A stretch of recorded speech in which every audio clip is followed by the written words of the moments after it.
சங்கீதம் 34.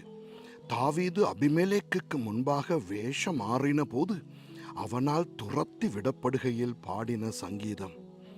கர்த்தரை நான் எக்காலத்திலும் ஸ்தோத்தரிப்பேன். அவர் துதி எப்போதும் என் வாயில் இருக்கும். கர்த்தருக்குள் என் ஆத்துமா மேன்மை பாராட்டும். சிறுமைப்பட்டவர்கள் அதை கேட்டு மகிழுவார்கள். என்னோட கூட கர்த்தரை மகிமைப்படுத்துங்கள். நாம் ஒருமித்து அவர் நாமத்தை உயர்த்துவோமாக. நான் கர்த்தரை தேடினேன், அவர் எனக்கு செவி கொடுத்து என்னுடைய எல்லா பயத்துக்கும் என்னை நீங்களாக்கிவிட்டார். அவர்கள் அவரை நோக்கி பார்த்து பிரகாசமடைந்தார்கள்.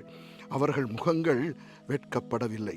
இந்த ஏழை கூப்பிட்டான், கர்த்தர் கேட்டு அவனை அவன் இடுக்கண்களுக்கெல்லாம் நீங்களாக்கி ரட்சித்தார்.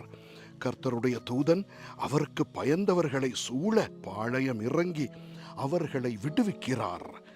கர்த்தர் நல்லவர் என்பதை ருசித்து பாருங்கள். அவர் மேல் நம்பிக்கையாயிருக்கிற மனுஷன் பாக்கியவான். கர்த்தருடைய பரிசுத்தவான்களே, அவருக்கு பயந்திருங்கள்.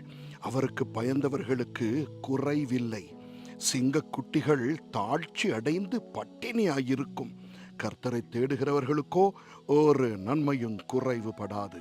பிள்ளைகளே, வந்து எனக்கு செவி கொடுங்கள். கர்த்தருக்கு பயப்படுதலை உங்களுக்கு போதிப்பேன்.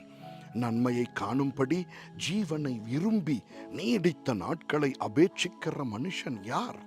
உன் நாவை பொல்லாப்புக்கும் உன் உதடுகளை கபட்டு வசனிப்புக்கும் விலக்கி காத்துக்கொள்.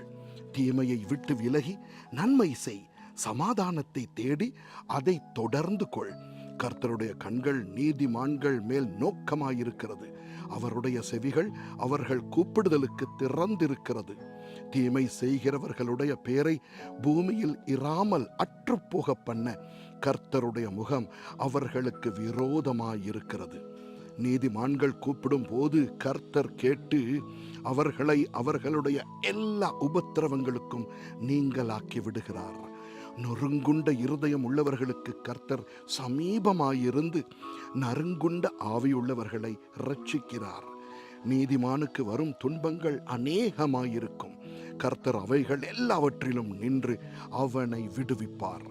அவனுடைய எலும்புகளை எல்லாம் காப்பாற்றுகிறார். அவைகளில் ஒன்றும் முறிக்கப்படுவதில்லை. தீமை துன்மார்க்கனை கொல்லும். நீதிமானை பகைக்கிறவர்கள் குற்றவாளிகளாவார்கள். கர்த்தர் தமது ஊழியக்காரரின் ஆத்துமாவை மீட்டுக் கொள்ளுகிறார். அவரை நம்புகிற ஒருவன் மேலும் குற்றஞ்சுமராது. ஆமென்.